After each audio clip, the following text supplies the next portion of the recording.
Effect ന്യൂസിലേക്ക് ഏവർക്കും സ്വാഗതം. നിയമസഭയിൽ സോണിയാഗാന്ധി അയ്യപ്പന്റെ സ്വർണം കവർന്നത് ഞാൻ എന്റെ നാവിൽ വരുന്നുണ്ട്. സാധാരണ ഇത്ര മോശമായിട്ട് പറയാറില്ല. സഹിക്കാൻ പറ്റാണ്ട് അപ്പൊ മന്ത്രി ശിവൻകുട്ടി സോണിയാഗാന്ധി അറസ്റ്റ് ചെയ്ത് ചോദ്യം ചെയ്യണം.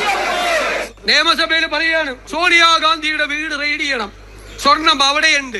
ഇത്രയും വിവരദോഷികളെ ഉൾക്കൊള്ളിച്ചിട്ടുള്ള ഒരു മന്ത്രിസഭ ഈ കേരളത്തിന്റെ ചരിത്രത്തിലില്ല. ഇവരെ പോലത്തെ ആളുകള് മന്ത്രിമാരായിരിക്കാൻ യോഗ്യതയുള്ളവരാണോ?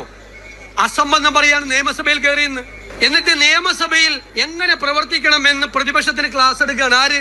മറ്റേ അണ്ടർവെയർ പുറത്ത് കാണിച്ച് മുണ്ടുമടക്കി കൊത്തി ഡെസ്കിന്റെ മുമ്പിൽ കയറിയിരുന്ന് ഈ സാധനം മുഴുവൻ തല്ലി പൊളിച്ചെടുത്തനാണ്. നമുക്ക് ക്ലാസ് എടുക്കുകയാണ്. ഈ സണ്ണി വക്കീലിനും എനിക്കൊക്കെ തിരുവഞ്ചൂർ രാധാകൃഷ്ണനൊക്കെ എങ്ങനെ നിയമസഭയിൽ പ്രവർത്തിക്കണം.